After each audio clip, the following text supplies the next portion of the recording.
So what are we talking about today? Well, welcome. This is my Learning Lab 90. This is causal inference in Python. It's a brand new learning lab. I honestly have spent a ton of time figuring out how causal machine learning works, and I'm excited to present it. I think it's got a lot of use cases that you guys can take away today. We'll talk more about that here in a second. So if you're interested in causal machine learning, causal inference in Python, you're in the right spot.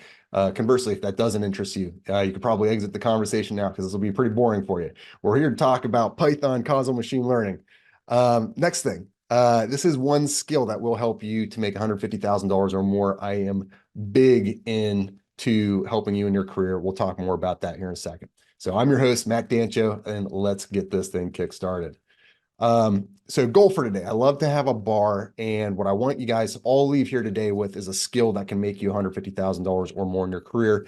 I really want to see you guys progress your skills, especially as we're going into 2024. If you haven't put some goals together for yourself, now's the time to do it. And learning data science better be one of those skills. All right. Does that sound fair? Let me know in the chat if you want to have a skill that's going to earn you $150,000 or more today. Is that cool? Give me a thumbs up. All right. Yes, sir. Good. Well, this is certainly one of those, and we'll talk about why here in a second.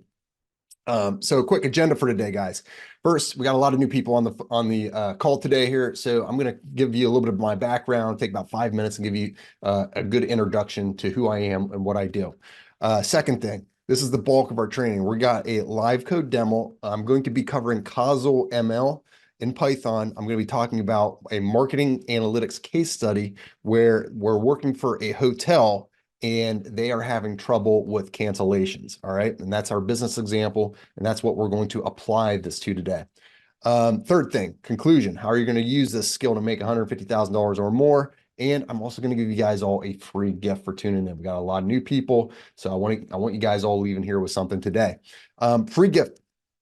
So you guys are making an investment in yourselves today. We are learning data science. We're learning an awesome skill. So I'm going to give you guys the ultimate Python cheat sheet. Here's what it does, why it's important. So what it does is it consolidates the Python ecosystem. So Python ecosystem is just absolutely massive. And there's over 100,000 packages now. And what this does is it consolidates those into the best of the best. So these are the 100 best that I use. And what this does is it saves you years of trying to figure out what to focus in on. And it breaks learning packages down by steps. So things like data import, transformations, data visualization, machine learning. When you want to learn any of these and when you most importantly want to apply these to your work, these are the steps and the packages that you need to learn each step of the way. You guys are all going to get this right at the end of the presentation. I will not hand it out before. I will not hand it out afterwards. So you got to stick around to the end to get it. All right. This is actually a learning lab. I'm going to put the link in the chat if you guys want to enroll. So all of the code and everything that you see today, we have 90 of these. This is a brand new learning lab. This is the 90th one. I've been doing this for a long time. So I release one new learning lab a month, and this is learning lab number 90. If you want any of the stuff, the recording, the code for this lab, and also the 89 other learning labs that I've done over the past several years, this is how you get them. All right. Okay, so a little bit of background about myself, guys. In case we've never met before, my name is Matt Dancho. Welcome. Nice to meet you. It's awesome to have you guys on this call today. I know we're all getting ready for the holidays, so I appreciate you guys taking a little bit of time out of your day to learn some data science with me. A little bit of background about myself. I actually started learning data science in R. I know both R and Python. I know them both very well. You will see that today. And even though we're talking about Python today, you need to know my roots. I'm really proud of them. So I love R, I love Python, I love data science, I love teaching students. So speaking of, because I have founded a company called Business Science, and I actually have had the luxury and the opportunity to go around the world teaching students and people, all of the tech tools and techniques that I know. So these are a couple of my R software packages, TimeTK and Model Time. And actually TimeTK is now available in Python. We'll actually see a little demo of it today. And even though it's a time series analysis, and I know that's not what we're talking about, but there's some cool functionality that you can use for causal machine learning. I'm going to show that off today. Quick question. Anybody on the call ever use TimeTK or Model Time or PyTimeTK? Put a one in the chat if you guys have ever tried any of those out. Nice, nice, nice, nice. All right, good, good. Well, that's good news. This is part of what I do. I love giving back, open source software. I also love helping people. So this is actually the 6 people that are behind the Python version of my Time TK package. And I'm going to give you I want to ask you a question. Does anyone know the common thread between all of these people here? So this is Jeff. I'll give you some hints. He works at Kraft Heinz. This is Justin. I'll give you another hint. He works at Northwestern Mutual. Samuel, he works at Instituto Federal. Lucas, he's with HubSpot. Plowman is he is a consultant, and Alex is a student at Georgia Tech. Yes. Okay. I'm seeing there getting some right answers. Ricardo says business science students. Michael says that as well. So even though these are elite data scientists, this one's a principal data scientist, this is a senior data scientist manager. These guys are all actually my students. And that's what I do. I give opportunities and I train students so that way they can become the best of the best in their career by teaching them the skills that actually matter and how to apply them to business problems. Okay. So that's what I do. And in fact, I'm just shy of about 20,000 students over the past 4 years. My students are all over the world. You saw how everyone's all over the world. We saw London. We saw, people on the chat here. And my students are the same way. I've got students in Canada. This one's in Toronto, Canada. One's in the Netherlands, New Jersey. This guy's in the USA somewhere. But most importantly, they're employed by some of the best companies in the world. Okay. So I teach elite data science as my students, and they get the best jobs out there. So most of the Fortune 500 companies employ my students, and that's what brings us here today.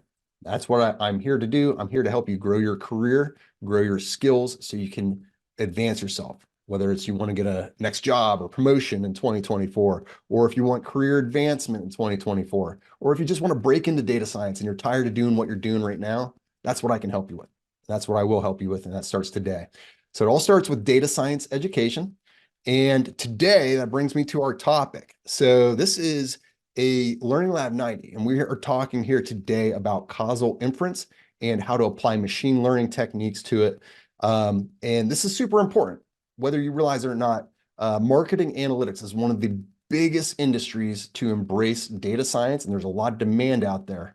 I've been doing a lot of analysis and a lot of research as to where the hot areas are in data science today. Marketing analytics is #1 right now. So I don't know if you realize that or not. Now, question for you all. Who here has used Causal ML before? Has anybody used it? Put a 1 in the chat, and don't feel bashful, if you haven't used it before. Okay, we've got a couple. All right, a few. Okay, all right. Actually, this is more than I thought. So up until a couple of weeks ago, I had never used Causal ML before. All right. And this was brand new to me, and it's got some little differences. It's not just like normal machine learning. So I got a few concepts. So if you've never used Causal ML, put a 0 in the chat right now, and that's okay. I was with you like literally a week ago. I was with you. All right, seeing lots of zeros. Okay, so that's what I was expecting. But I guess we got over 400 people on the call here today.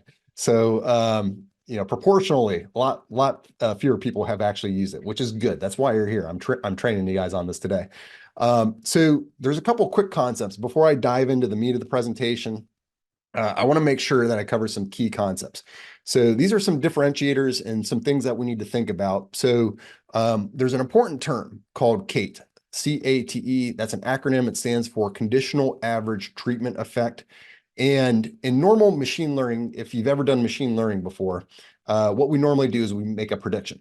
Well, in causal inference, especially when you use machine learning models, what we do is instead we make a prediction, but it's relative to the treatment. So we're going to make a treatment in marketing. We're constantly doing experiments, right? We're trying to understand, whether or not if I spend this money on ads, will it have an effect and cause more sales, right?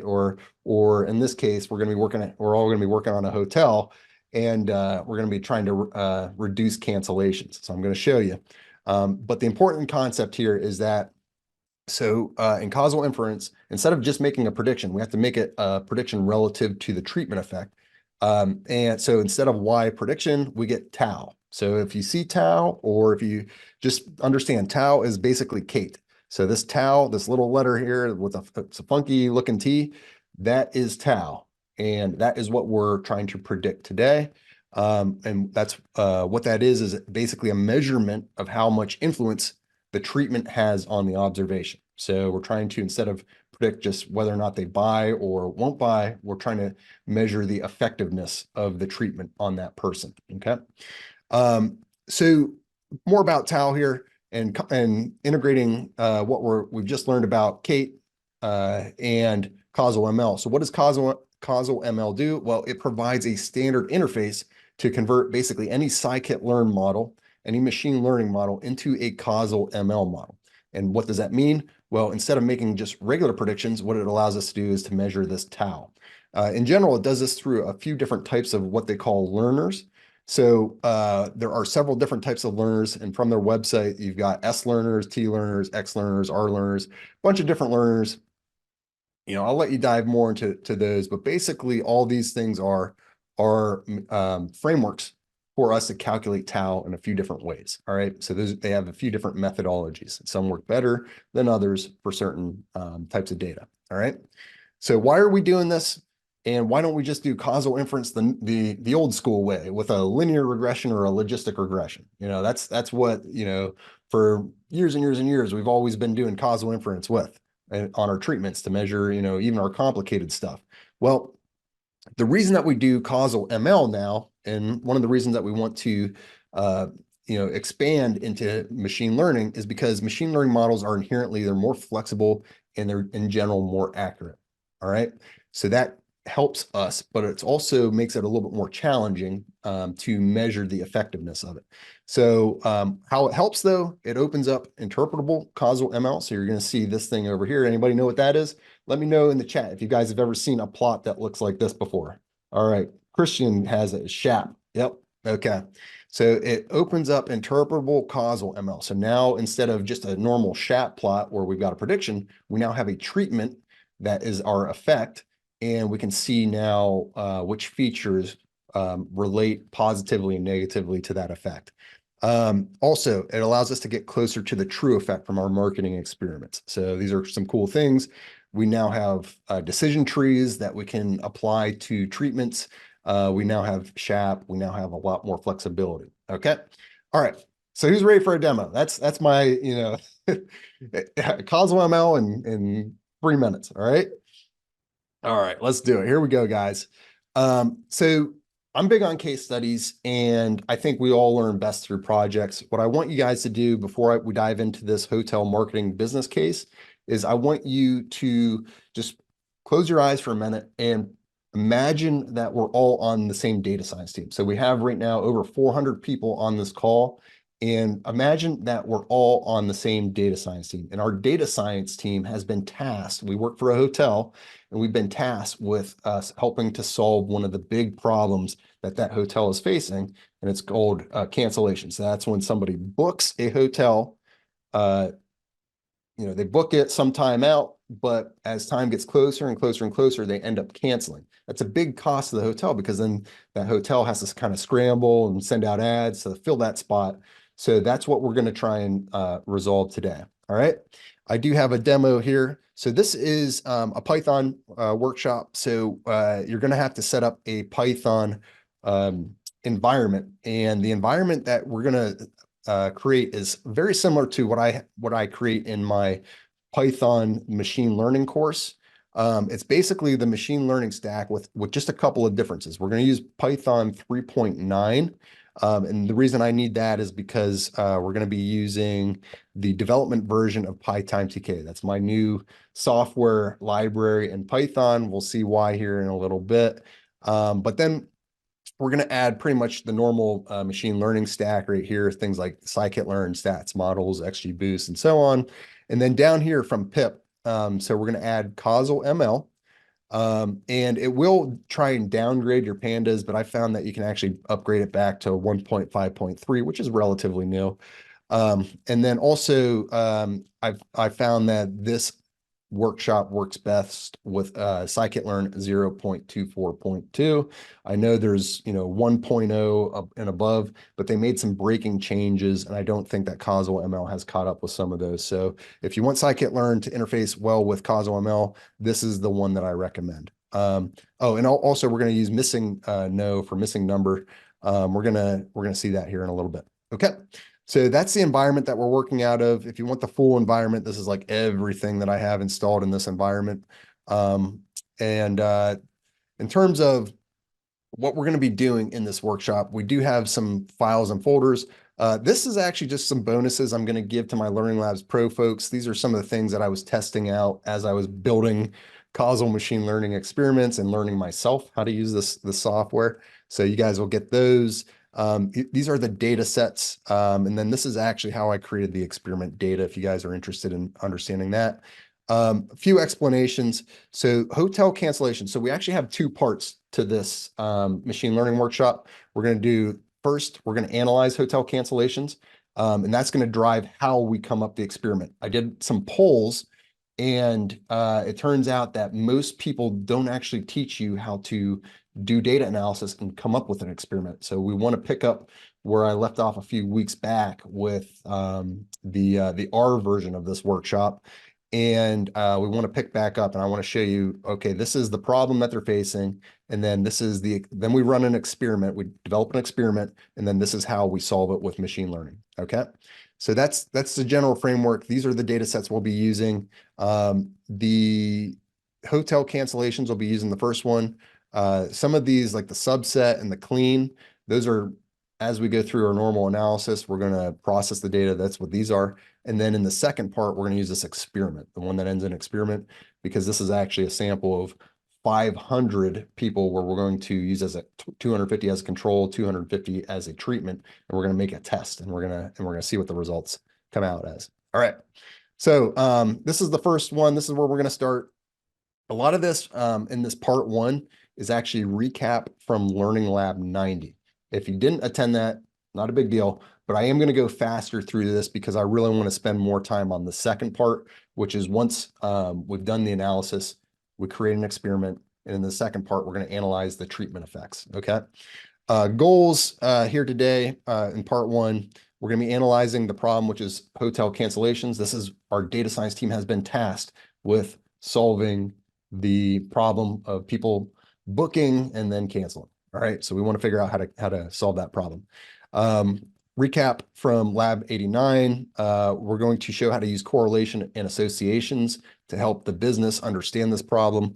We're also going to use modeling to understand the system and draw some conclusions and develop the experiments. And then we're going to work with multiple confounders. So we're going to get, it's not just going to be a simple model like an A/B test. We have confounders that we also have to incorporate to really understand this business case. Also important, we're not actually applying a treatment effect right now. We're just learning how to develop the experiment in this first part. Some questions that the business has asked is what causes cancellations and what can the business do to decrease cancellations? Also important, this scenario, part one, is pre-treatment data analysis. All right. Okay. We're going to load in some libraries first. So I'm going to hit Shift and Enter. And what that's going to do is it's over here on the right, we're popping open my interactive Jupyter notebook here. Hopefully you guys can all see that. I'm connected to my Lab 90 causal inference, which has all of these packages and everything loaded. It'll take a second to load all these up because there is quite a bit of code that has to run behind the scenes in order to get this thing, get all these packages in here. While that is running, so real quick, these are the data analysis packages. So things like pandas, NumPy. You may not have used PyTimeTK before. We are going to utilize that a little bit. I just added this thing called correlation funnel into, it's been an R package for a while, but now it's being ported into a Python package. So it's in my PyTimeTK library. Also missing no, if you've never used that before, that is for analyzing missing data because there is some missing data in this that we got to analyze. And then we've got stats models. So that's primarily what we're going to be using in this first part of the analysis. We aren't going to need scikit-learn for most of it. It's mainly not machine learning, but actually doing modeling with logistic regression. Okay, I'm going to pull in the data set here. That's this. I'm hitting shift and enter. Whoops, there we go. So pull in my data. We'll take a look at this data set real quick. And this is it's 120,000 rows by 32 columns. This is actually real data that came from a hotel that they open sourced their data set. And we can actually see a lot of like interesting information in here about how people buy, okay? How people book, what times of years they book, and so on. And what we're going to do is first, we want to start with what's called a cost analysis. So we want to understand why people cancel. That's what this first section of code does. Here, I'm just going to run this section of code here, and let's see, cancellation. We want to display the results here, cancellation counts. So what I basically did was I took this is canceled column and I summed up the number of people who did not cancel and that canceled, and then also calculated a proportion here. So we can see here right away that this is indeed a huge problem. 44,000 people have canceled during this time frame that this data was sampled from. Okay, that's a lot. That's 37% of people that book end up canceling. Okay, so that's a huge cost. But we want to actually figure out how much cost it is. So say, an average night at this hotel is $200 times the average stay a visit is 3.4 days. So what is our cost for 44,000 people that cancel? Well, that's $30 million in revenue that we have to replace. So anytime somebody cancels, we want to fill those rooms, right? So that's a big problem right there. And even if we can just say solve 10% of that problem, we would save that company $3 million today. So if we knew how to solve part of that problem and just reduce that problem a little bit, think about that. Would you get a promotion if you just saved your company that year, you worked on a project for 6 months for them and you saved them $3 million? Yeah, probably you would. So that's really important, understanding the costs up front, and that's what we're dealing with, and that's why this hotel is so excited to get us on this project, right? All right, so now let's work on some little bit of pre-processing. So I'm going to make a quick copy of this data frame, and then we're going to add in some new features here. We're going to add in a feature called total stay, which is just going to be the weekend nights plus the weeknights. We're going to add in a feature here called total guess, which is going to be the number of adults plus children plus babies. We're going to create a feature called different room assigned. If their reserved room type does not equal the same as the assigned room type. Okay, and these are all things that could influence whether or not they decide to cancel. So we're going to add those features in. Then we're going to drop the original columns. We don't need those anymore. And then below that, you're going to see me use this function called glimpse. That actually comes from PyTime-TK. And this gives us all of the features that we currently have in this data frame. All right, so we've got the is canceled, which is our target feature. And then we've got all of the features that could be related to that. Things like which hotel type did they stay at, a resort hotel, things like lead time when they booked, 342 days out, 737 days out, 7 days out, does that have an effect, and so on. Okay. So the next thing that we need to do, there is some missing data. So you see that there's nans down here. So you got to be able to work with those. In Python, there's a really cool package called missing no, missing no. And it has this function called matrix. And what this does is it prints out a plot. I'm a big proponent of visual stuff. So let me open this up, see if it expands a little bit.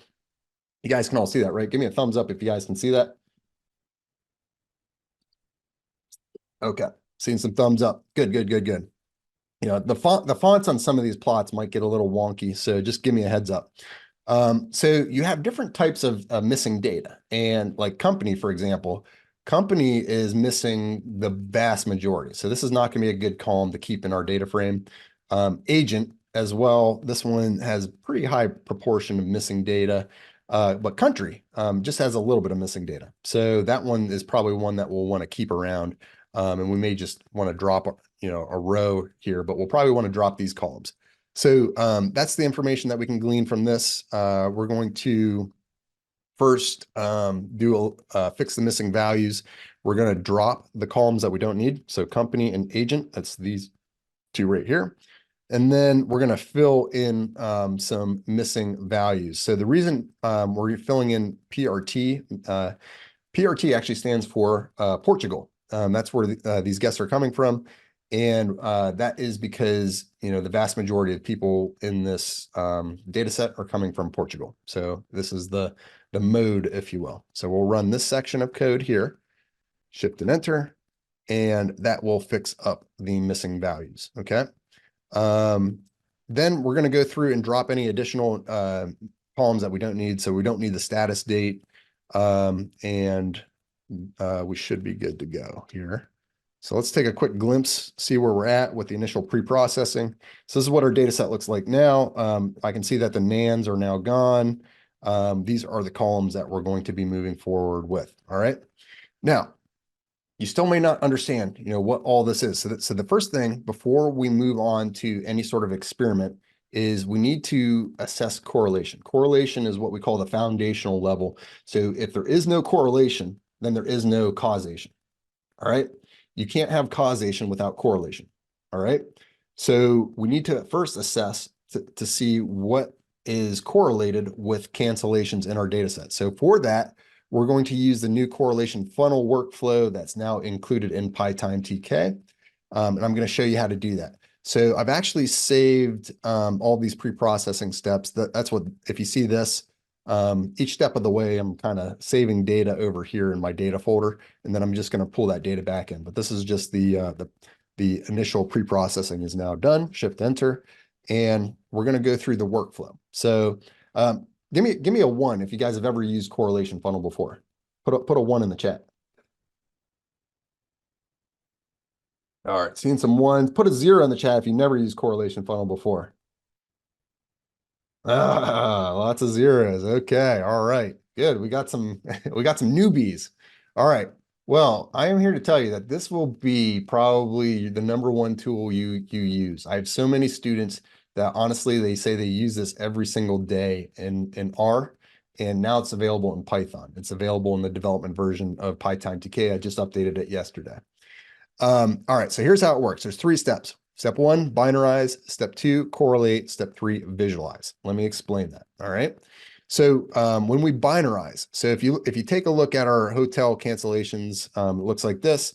You see we've got lead time in here, which is like, a numeric value. We've got, let's see here. Here, I want to just glimpse this hotel cancellations. Okay. So some of these features in here, yeah, you're going to see lots of different features in here. Like meal is BB, country, whatever. Country is Portugal, then Great Britain, and so on. So you've got different types of features, and correlations, they normally only work with numeric data. So we have to somehow convert these features to numeric data. So objects, what we're going to do is we're going to binarize them and convert them. And how do we turn them into binary features, 0s and 1s? We do that with one-hot encoding. Okay. With numeric features like lead time, what we can do is we could run a correlation on these, but there's an issue. When non-linearity happens, so say if you got like a very round feature, if you graphed it, this is say age versus effect. So it might start off and go like this. And if you draw a linear regression through that, it's just going to be like a straight line, and it's not going to show a correlation. So what we want to do is we want to bin that into regions. Okay. And then that allows us to determine whether or not each of those subregions of age end up being highly correlated. So in a nutshell, what we're doing is we're just converting this into binary features. We're binning numeric features. And what we're doing is one-hot encoding categorical features. All right. So you can see here, we got lots of features. We got 119,000 rows by 104 columns. Lead time's been binned, and you can see it's zeros and ones now. So zero means that it's not in this bin. One means it is in this bin. So that third customer is in this bin here. Okay. And so on. So that's how you got, that's how we bin these. We got total guests, 2 to 55. Wow, that'd be a big party for a hotel room if it was 55 people. But you know, they might have penthouse suites that can, you know, hold 55 people. It might actually be a deal if you split that up. So you can see everything's been encoded now. All right, zeros and ones. Next step, step 2. What we're doing here is we're correlating. So we're going to take these binary features and we're going to correlate them against is canceled __ 1. So that's down here where it says is canceled. So is canceled __ 1 is whether or not that person has canceled. So if there's a 1 in this column, that means they've canceled. If it's a 0, they haven't. Okay. So now if I take a quick look at DF correlated head, what happens here in this correlation, it's a very specific format. There's the feature, there's the bin that it fell into, and then there's the level of correlation. So that correlation is basically how similar or how correlated that feature is. So for example, reservation status canceled is 0.978, almost perfect correlation with is canceled 1. Okay. But then, you know, this table here it's kind of tough to read. So what I did was I put together a method to be able to visualize it. And I call this thing a correlation funnel. So that's what this is here. When we load it up, now we have a plot that looks like this. And what this does here is it allows us to zoom in and see specifically by feature what is highly correlated. And it kind of looks like a funnel because the top features with the top correlations rise to the top. And that's how it's structured. And it looks like a funnel. Okay. Does that make sense? Is that, you guys give me a thumbs up if that makes sense, or if you guys are, you know, confused. I don't know unless I get feedback. That's the reason I asked. Okay. I get lots of thumbs up. All right. So let's show you how this thing works. Okay. So reservation status, if that person canceled, then obviously they is canceled 1. So what this feature is highly correlated to is canceled, and we would probably want to remove that because it's not actually giving us any information. All right. So that reservation status, we just want to drop that feature out.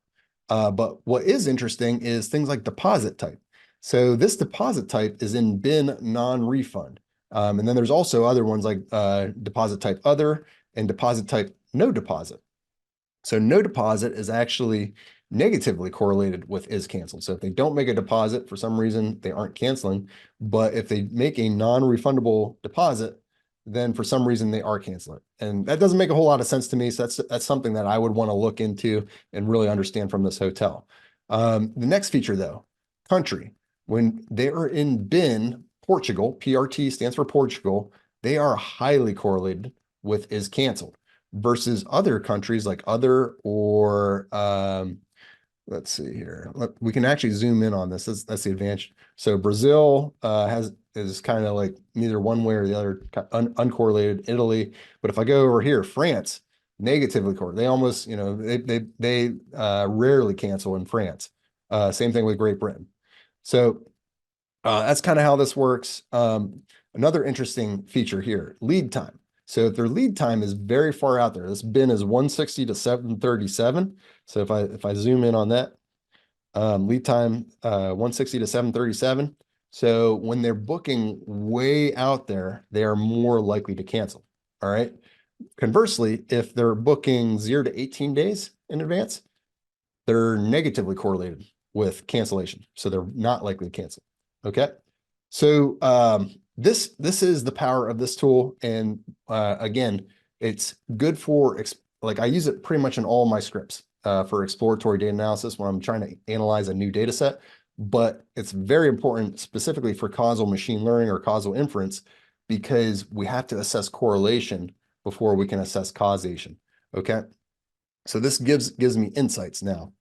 All right. So let's see here. We've now just went through this part. So now we got to fix up our data, and what we're going to do here is we're going to subset some of the features.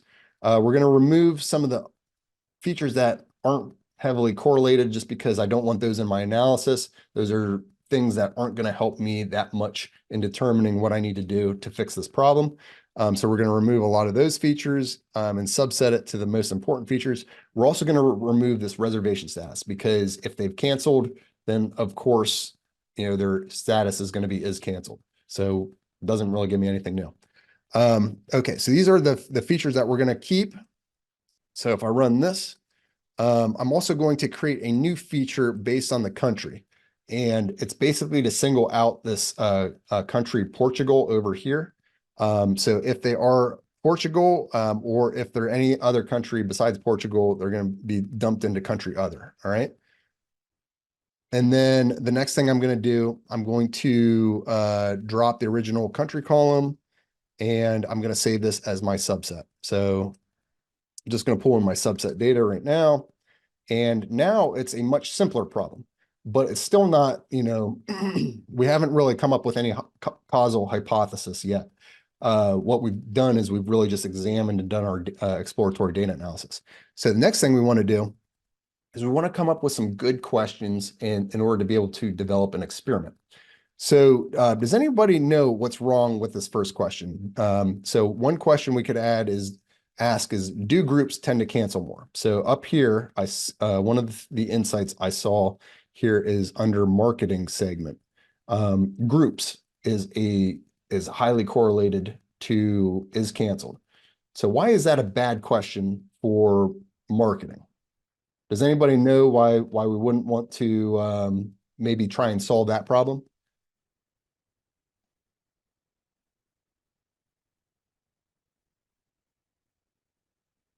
Groups is poorly defined. You cannot manipulate. Okay, so Daniel has it. You cannot manipulate groups. Well, yeah, he says you could limit the max number in a reservation, but that might negatively affect you. So, what we could do is we could come up with an experiment and say, hey, all right, let's see if this reduces our cancellation rate. We aren't going to allow groups to buy anything.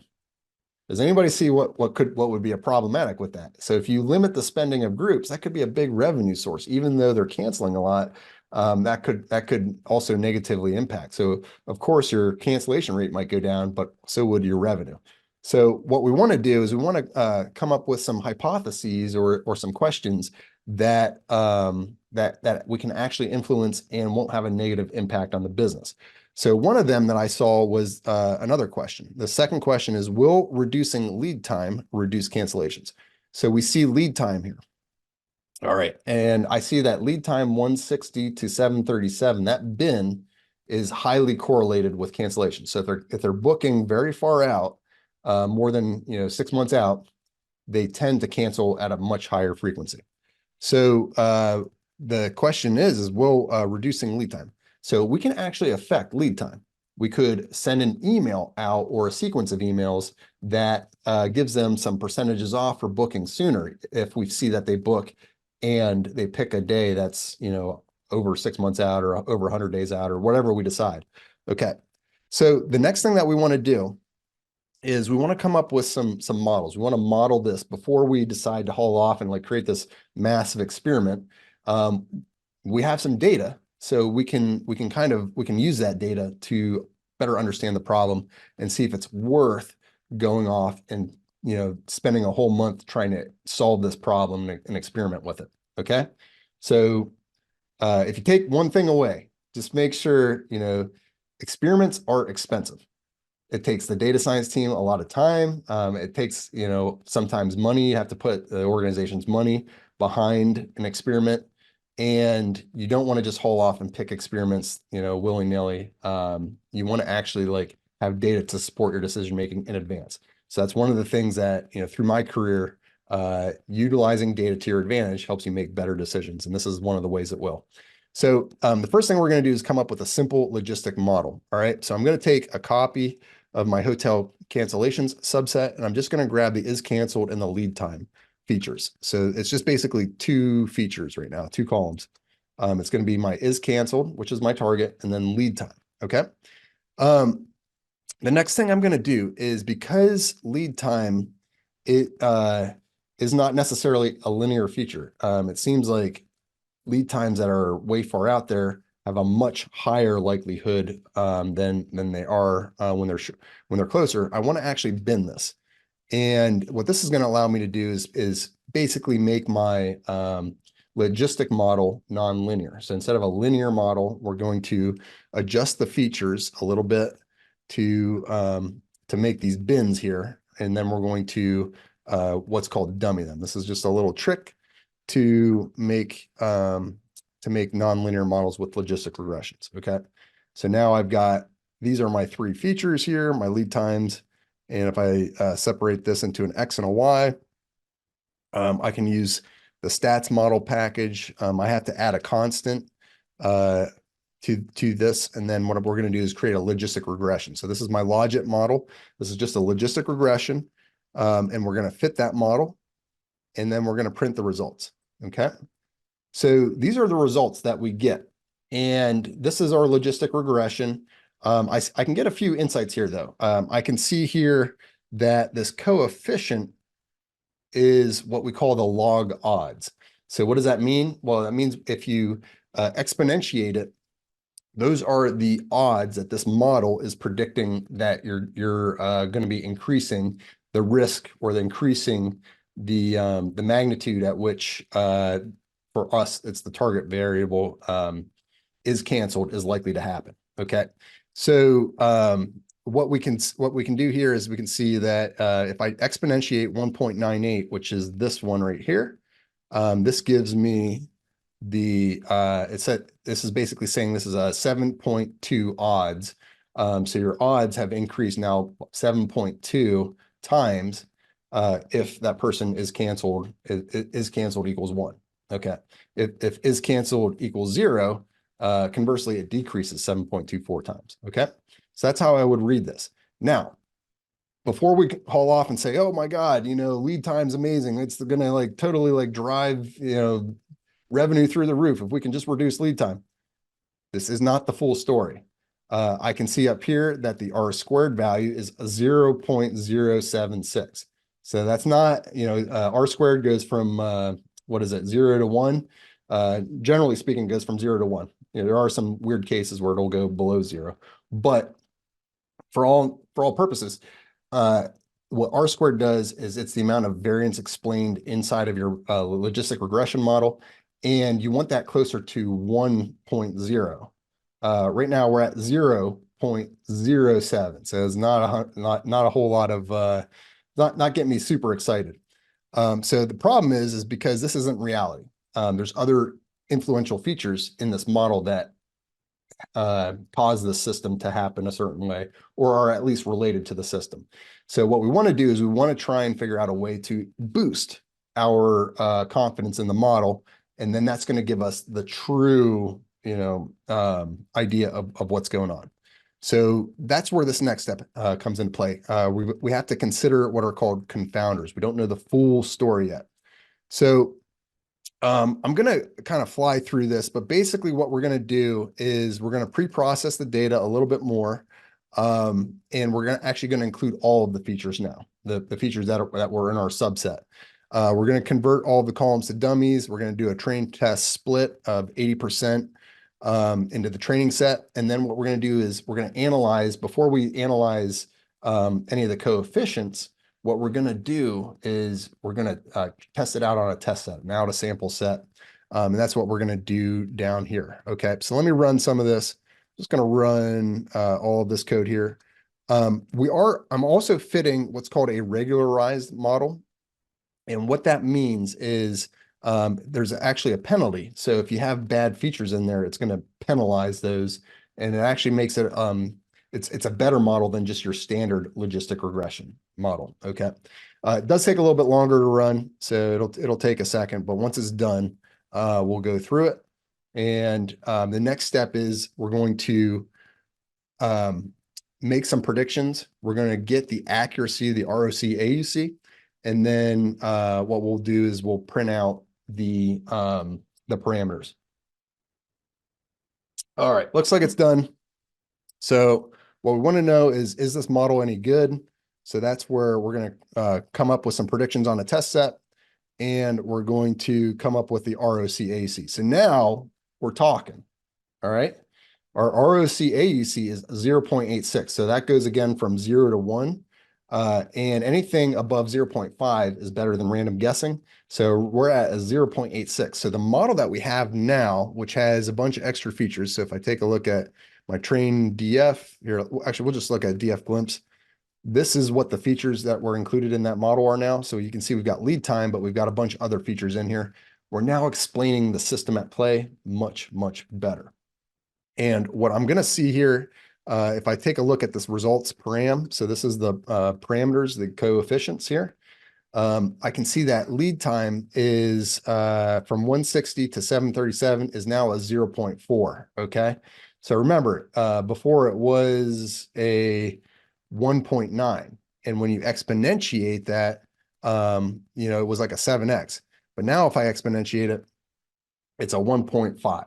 Okay, so that still means that it's much higher probabilities, 1.5 times more likely to cancel, but it's not the 7x that we were going to report to management. So much better model, much more realistic observation here now. Okay, all right. And then conversely, I can see that if they're in this bucket here of 18 to 69 days, it's a 0. So the exponent of 0 is 1, so they're only 1 times likelihood of canceling, if that means anything. So the difference is if we can reduce them from 1.5 to 1.0, that can still have a massive impact on the business. So here's the good news. Next steps. We have a model that predicts hotel cancellations. We have used this model to understand the system. We got that 0.86.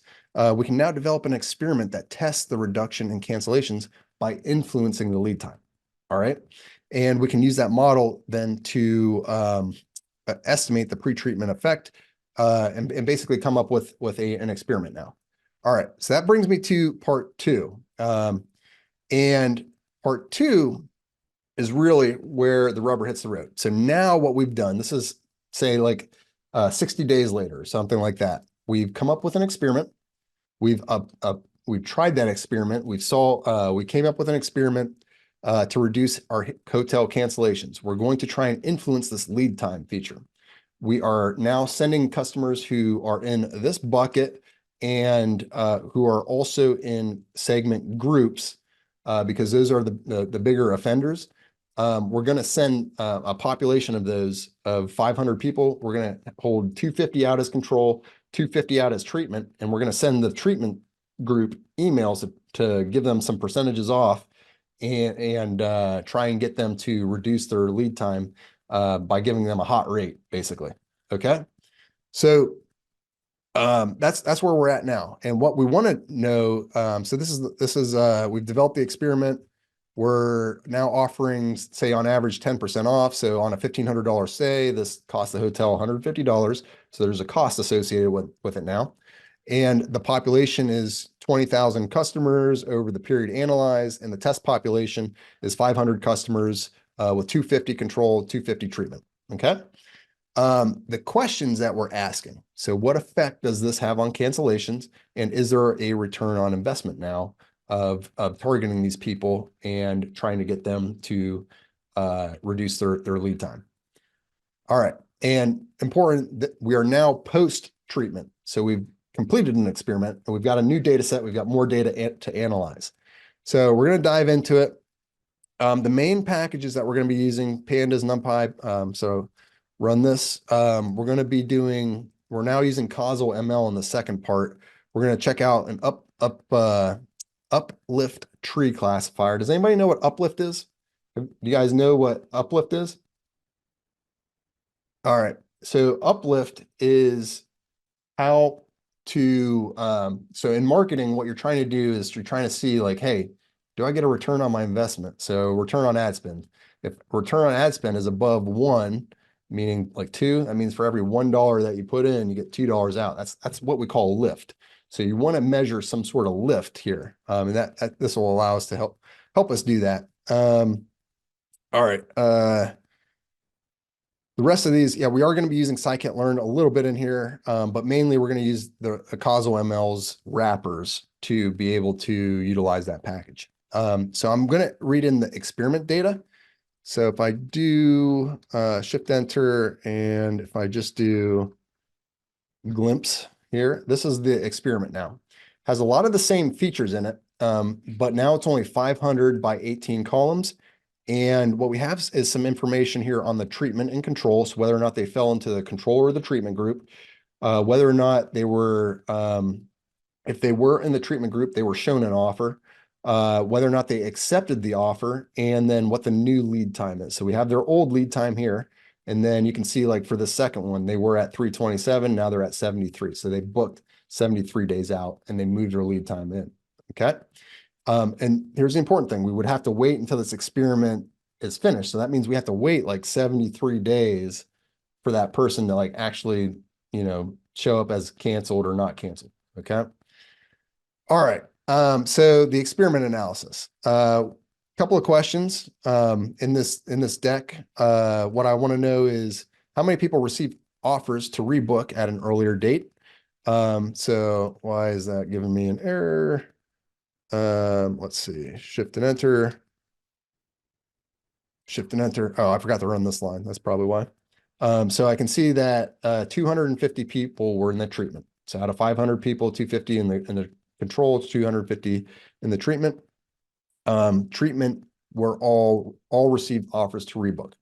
Some of those people would not have canceled and would take this offer, and probably we lost, the hotel will lose money on those people. But a bunch of those people we know would have canceled, and our bet is that more people that would have canceled will move into a bucket that puts about a lower risk of cancellation. Okay, so let's see how many people. Next question: how many people accepted the offer? We can see that out of 250 people that were shown the offer, 62 people accepted the offer, and we can also see what proportion that would be. So acceptance rate is a 25% acceptance rate. Okay, so that's pretty good. Showing them a 10% bump in pricing. That means that they canceled their previous booking and rebooked within 90 days out. So that's good. That means, our emails are working. All right. Now, what's the cancellation rate then for each group? So shift and enter. We can see that normally there's a 58% cancellation rate. Or normally in the control, there's a 70%. And we can see in the treatment, there's now a 58% cancellation rate. So that you would think, okay, 70%, these should be both the same if there was no effect. So it looks like there's possibly an effect. Of the people who accepted the offer, what is their cancellation rate? So if we dive into this treatment a little further, whether or not they accepted the offer, we can see that if they did accept the offer, which 62 people did, only 11 people canceled for a cancellation rate of 17%. So that's crazy. Everyone else in that treatment group is 72%. So this 58% is actually, looks like the 70, these two are very similar, but this one is much, much, much lower. And that's the power with some of these marketing tactics. So now what we want to do though, so we got some good indication, but I want to give you a taste of causal machine learning. And I know we're running late on time, but sometimes this stuff just takes a little bit longer. So I'll kind of fly through it. This is a little bit of pre-processing. We need to get this hotel experiment data ready for analysis. So this is just getting it into a format that is ready to be analyzed here. Let's see. Let me just run this DF process glimpse. So DF processed is where we've got some of the features all ready to go. The only features that haven't been dummied are treatment and control, and it looks like new lead time has not been binned. That's okay. Because we're going to be using machine learning techniques, we don't need to necessarily bin it for the non-linearities, okay? And that's one of the advantages of machine learning. So one of the cool things that you can do is you can make this thing called an uplift tree. So I'm going to show you, this is the link here if you want to learn more about it. But the idea here is if we create a train test set, we can use this thing called an uplift tree classifier. And what we'll do is there's a couple of different evaluation functions you can use. This is going to use the Kullback-Leibler divergence evaluation. So if I hit Shift and Enter, and then these are the names that we're going to include in here. And then if I create my Uplift model down here, and if I fit that model, Shift and Enter, and then what we get is a result. So this Uplift model is now created. It's using what's called a decision tree. And one of the cool things we can do is it'll actually give you basically the nodes and everything. And we can visualize this using this thing called a Uplift tree plot. And that's what this does here. That's this graph. And let me open this up so we can see it. So this graph basically represents this string here, this in a visual format. So what's cool about the machine learning aspect of this is that what it's doing is it's calculating this thing called an uplift score. And it's saying, okay, if country is PRT, and that is greater than or equal to 0.1, meaning that person is coming from Portugal. If that is true, then we can see that has an uplift score of 0.18. If that is false, it has a 0.84 uplift score. Now, keep in mind, because we are focusing on that group, the marketing group, a lot of those people are coming from Portugal, and we know that those people were canceling, but we have now treated them. And that treatment is having an effect. And that's where we're seeing an uplift score, a positive uplift score. Okay. Now, if new lead time is greater than or equal to 294, if that is false, it goes this way, meaning that there's a high uplift score of 0.344. If that is true, meaning if new lead time is still very far out there, they have a negative, actually a negative uplift score. So it's not helped. That treatment hasn't helped at all. So you can see here, now we can kind of interpret this, and this is the most important feature, the next most important feature, and so on. All right. So that's one of the cool things you can do with causal machine learning and the Uplift or in the causal ML package. Now, next thing, what I want to do is I want to take this one step further. And instead of doing a decision tree, what I want to do is I want to analyze and use a machine learning algorithm to help me really understand the impact of these features. Okay. And for that, what we're going to do is what's called interpretable causal ML. We're going to create this thing called an S learner. And again, there's more types of learners. I'm just giving you a taste of what you can do. But here's how it works. We're going to use this base S classifier. It's a classifier. There's also regression. So if you're dealing with like rates or mean, website visits, does this one get more website visits or that? You can use the base S regression. But for us, it's did they accept the offer or not accept the offer, and did they cancel? So here's how we're going to analyze that problem. We're going to use a light GBM classifier as our base learner, and we're going to then create an S learner out of it. And remember, that S learner, all we're doing is it creates a wrapper for how to analyze Kate. So instead of making a prediction, we're making a modified version of a prediction called the conditional average treatment effect. All right. So that's the important thing here. We're going to create this S learner. You can also estimate the average treatment effects for each of I think this is each of the features. We're going to skip that for now. What we want is the conditional average treatment effect, which is called tau. Remember that's the transformation. So all we're doing is doing slearner.fit predict. And now we have the conditional average treatment effects. So the way you read these is, for example, this first one, this first person, that treatment had a negative conditional effect. So maybe they did not accept the offer, or maybe they were in the control group. But the second person had a 8.35. So that means that treatment had an 8.35 effect on that person's likelihood or the treatment effect influencing their decision. Okay. So that's crazy good information, because now we can measure by person whether or not that treatment's working or not. Does that make sense? That's pretty, like when I saw that, I was like, holy cow, this is pretty freaking awesome. Okay. The next thing is plot importance. So now we can take it one step further and we can start to analyze the important features. So what this model is telling us, and remember, it's a machine learning model, XGBoost, super accurate. It's going to show us which features are the most important. And it turns out these features down here are not very important, but we can see new lead time, super important. Previous cancellations, whether they have a history of canceling, that's super important. And whether or not they've come from country Portugal, super important. All right, one more. We're going to keep going here. We're going to do SHAP values. I actually just want to plot the SHAP values. So I'll skip 157. And then what we're able to do here is actually analyze what are called SHAP values. So red means that it's high impact with the target, which is whether or not they did not cancel. So whether or not they continue with their booking. And we can see if they're in country PRT, they're now in the hot bucket because we've really focused on them. And we can see here that the new lead time, it's kind of a mixed bag.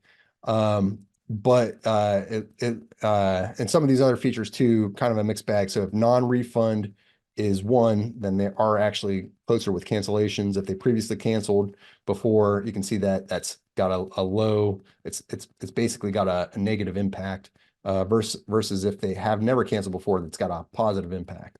Okay, so that's what we're able to get out of this. It's a lot like the correlation funnel, but much more accurate because you're using a more accurate model.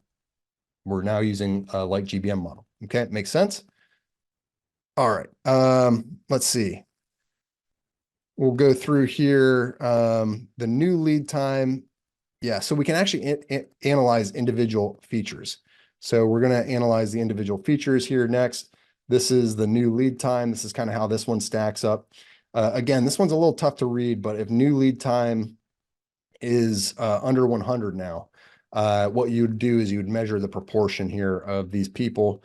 And what we would see is we're getting more people to stick around, to actually continue with their booking if they're in this bucket where they're less than 100.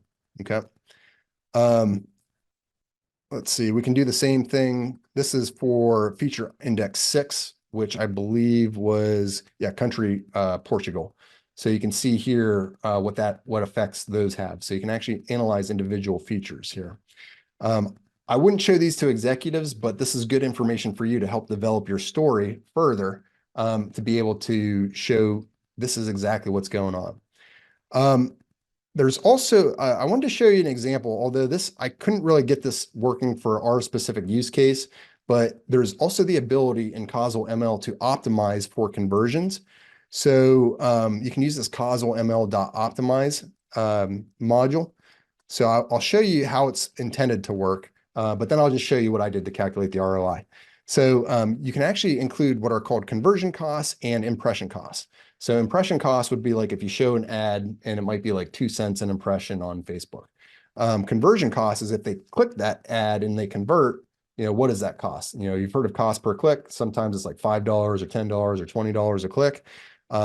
So for us, there is no impression cost to see the ad. If they don't take it, no big deal. We just send them an email. But if they do take that, if they've actually convert, then there is on average a $150 cost. Because remember, 10%, their average stay is like $1,500. So that's what these are. Then what you can do is you can actually calculate those. And this will do what's called get treatment costs. And then we're going to, and then we're also going to create what a conversion, the value of a conversion is $1,500. So you can get the actual value. You can plot the histogram of the values.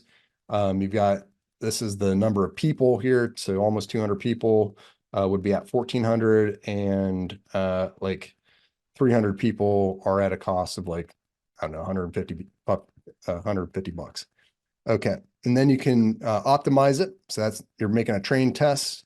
And what this is giving you the ability to calculate the best ATE, the random allocation. So we're going to test a couple different methods. We're first going to calculate the random allocation value. So if we just randomly, go after people, it's $534.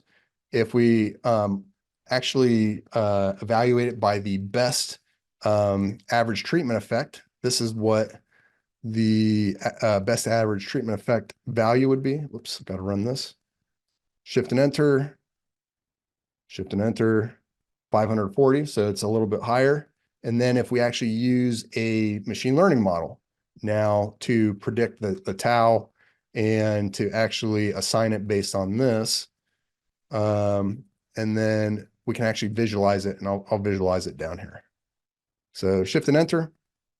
All right, the T learner, we use a T, what's called a T classifier.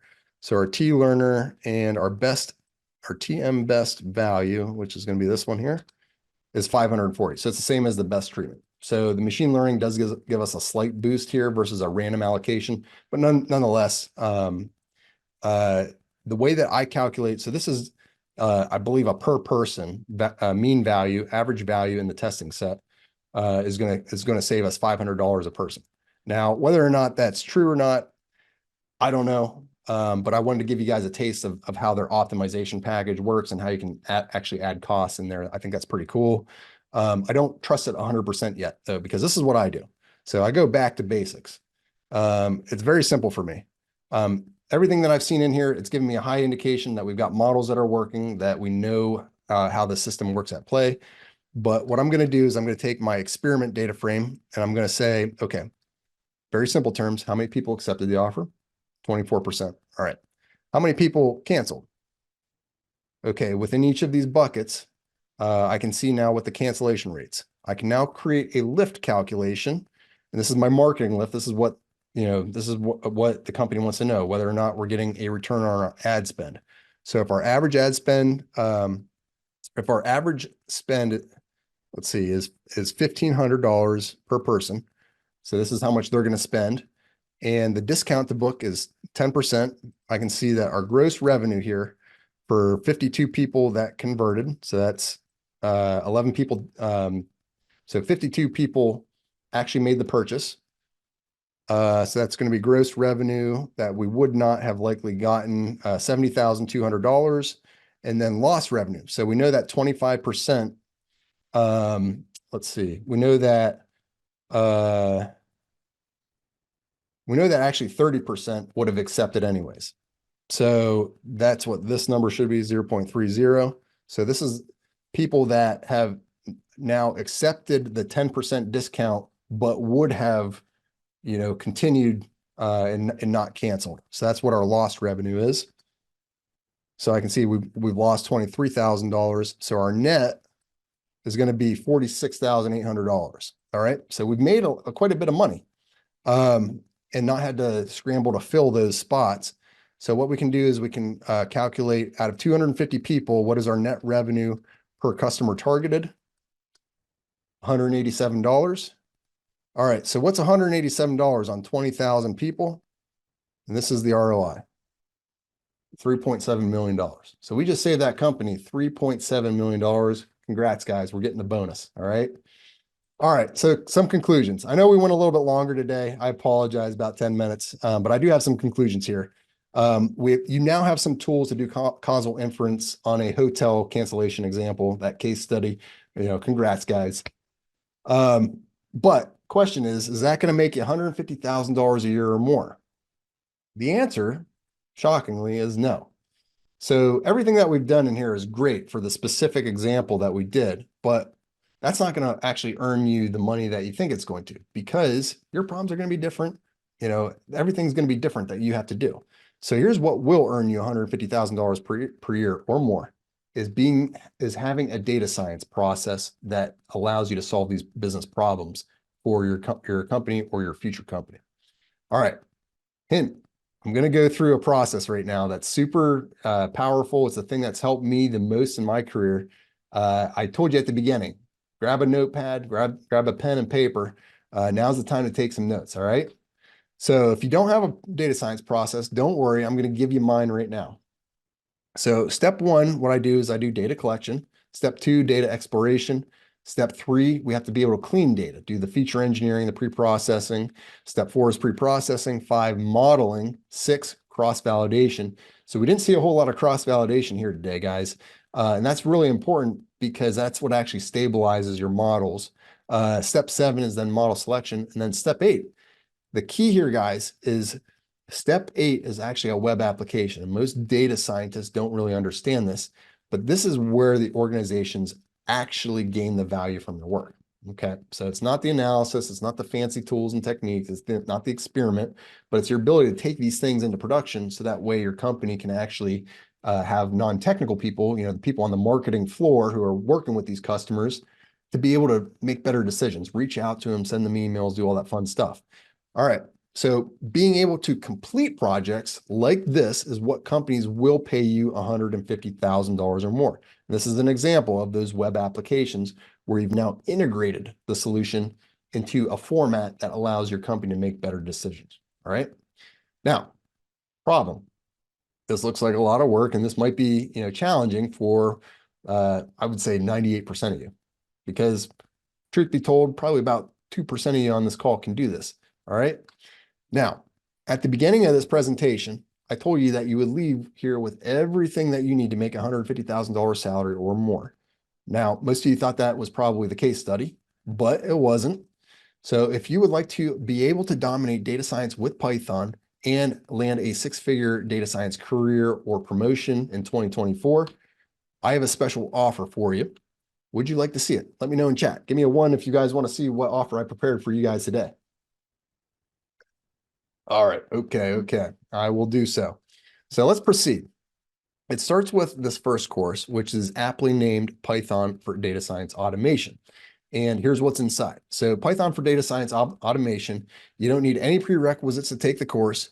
You learn how to take a business sales forecasting process and convert it into a Python automation. You learn how to make reports on demand. You learn how to eliminate errors and speed up your time to production.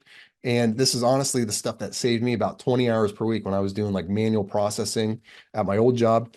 And it allowed me to work on projects at breakneck speeds and run circles around my competitors once I learned how to do a lot of these automation tasks. And it also took me from being a business analyst all the way up to becoming the director of sales and forecasting. So here's how it works. We start with this course with what's called a jumpstart. And inside of that, you learn how to set up the thing that you saw me use today. That's VS Code. That's the what we call the IDE or integrated development environment that I was using today. So I teach you how to set all of that stuff up. Then what we do, and this is why it's called a jumpstart, you immediately jump into a small project. And this is a very simple project, but we're just analyzing sales trends, but it's really important. So you start to see a lot of the tools in Python be integrated together into solving a specific project or a problem. You do a full sales analysis in just the first 45 minutes of this course, and that's what prepares you for the rest of the course. So next, you learn how to work with databases. So you're going to read and write from SQL databases, make repeatable Python functions, and that's really important in the automation side of things. Create your own Python modules, so that way you can start saving your work into a module and read from that, and that way you don't have to rewrite the wheel every single time. Next, what we do is data analysis. And this is where we start to analyze data. And for that, we need pandas. Pandas is a popular data analysis library and manipulation tool. It's used literally by everybody. I mean, you saw how much I was using it today. Data analysts, data scientists, they all, anybody that works in Python, they're primarily using pandas for data wrangling. We take a 3-hour deep dive into it. And that's really important because that's what gives you that muscle memory and familiarity. All right.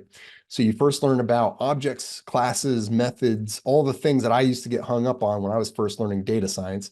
And then you learn to complete pandas data analysis techniques like row-wise filtering, column manipulation, transformations, pivoting for doing, like pivot tables in Excel, how to use the group by and the apply functions. These are super important combos that really help me. This section is literally over 3 hours in length. It goes into a bunch more stuff than that. Next, you need to explore the data. And this is where you start to get those insights. We saw correlation funnel, but there's many, many more techniques in Python. So you learn how to make an exploratory report using the pandas profiling library. That's one of the libraries that I really like. There's another one too. I'll talk about that a little bit later. And we can identify the data issues that, most importantly, that we need to correct. You saw how we had to, remove features and decide how to fill in missing data. This is a really good method for that. The next thing, we learn functional programming. And specifically, you also learn time series, which are two common skills that you need for working on about like 90% or so of business data. So you're going to learn how to do group resampling. You're going to learn how to do outlier detection and data cleaning. You're going to learn how to build your own custom function called summarize by time. And this is awesome because it literally shows you how to take, a long script, like 25 lines of code, and convert it into just a quick one-liner of a function that you can store later. And then next, what you learn how to do is you learn how to process your models and how to do specifically a time series model, which is super common for forecasting. So you're going to learn forecasting basics with skTime. You're also going to learn how to make an ARIMA forecast function that returns group-wise predictions and prediction intervals for many time series. You're going to learn how to then automate that so your business can use it. And you're going to actually add this to your own personal Python module. So I don't know if you can see down here, there's the MyPandas extensions. You're then going to be able to import from that. And that's how you're going to be able to set yourself up for repeatable analysis and automation. Next, then you need to learn how to do to upgrade your visualizations. And you don't want to be that data scientist on your team that like can't visualize data. Does anybody know one of those?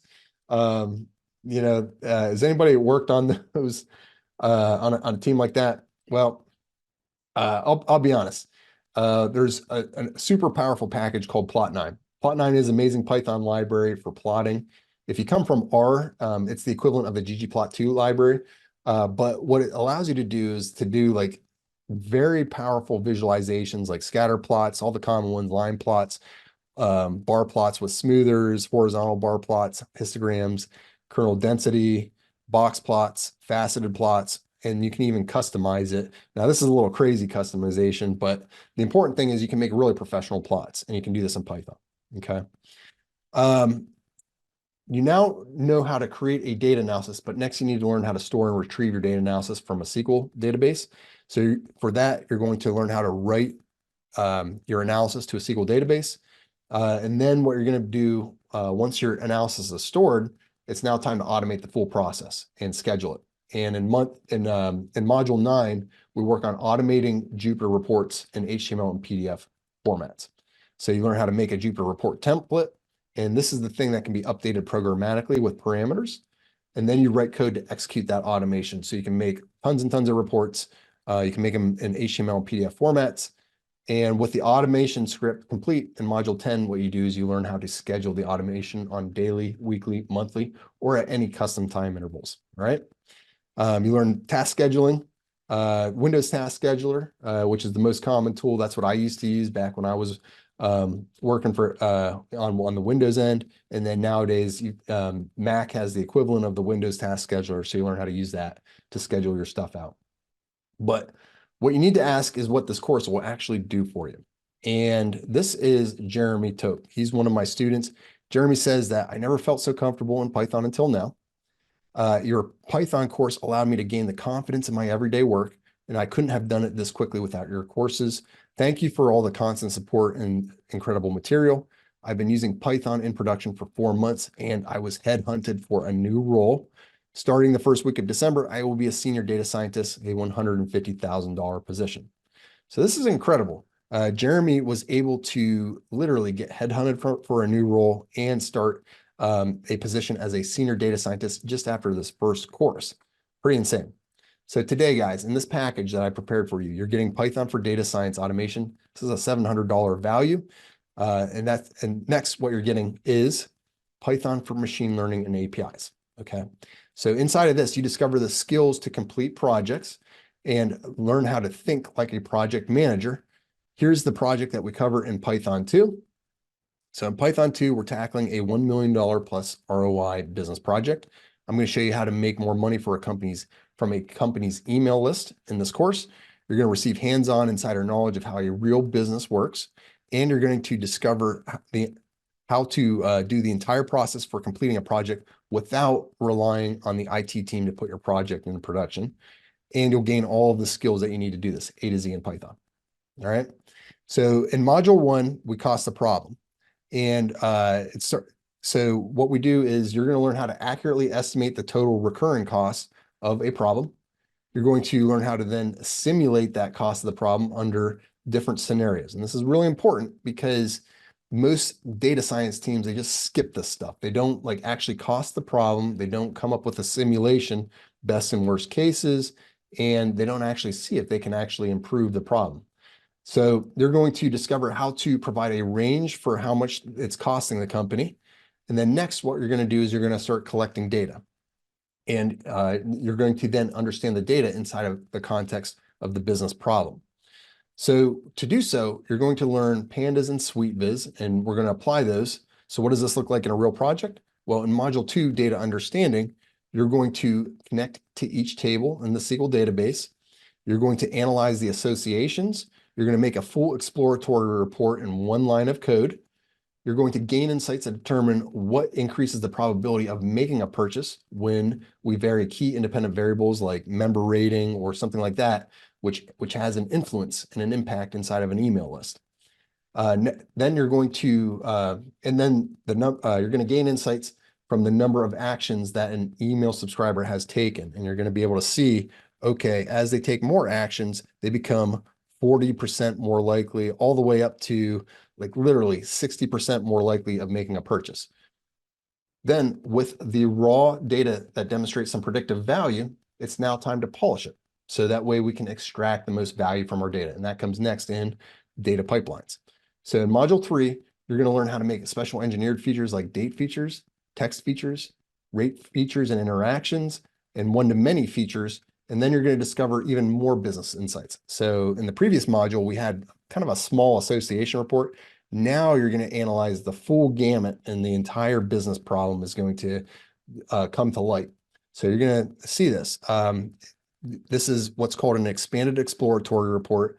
And when you create this, you're going to be able to find features that create like literally a 29x lift. So if this person attended Learning Lab 47, they were literally 29 times more likely of making a purchase. And with that information, that's super important for the business. So now that you have really good features, you're ready to dive into machine learning and business prediction. And for that, I have Module 4, Machine Learning with PyCaret. What PyCaret is a low-code machine learning library that eliminates the need to write hundreds and hundreds of lines of code. It's a massive productivity enhancer. So you're going to discover how to access the 19 model algorithms inside of PyCaret, then perform machine learning and rank those on the best performance. You're going to discover how to tune models and stabilize your predictions so that your performance even increases. And you're going to learn how to pick the right model. You're going to learn how to find the most important features with SHAP. You're going to learn how to determine why your model is predicting a customer to buy. And you're going to learn how to lead score your customers. And this is where it becomes really powerful. So if you ever heard of lead scoring, this is one of the things that that companies absolutely need. It's actually how I saved one of my last companies $15 million a year with lead scoring. So what this is ranking customers by purchase probability. Once you know how to do that, you're off to the races. So I also surveyed my students. I asked them which Python modeling libraries they wanted to learn in addition to PyCaret. Unanimously, they said scikit-learn and H2O. So I added them in Module 5, Advanced Machine Learning with H2O and scikit-learn.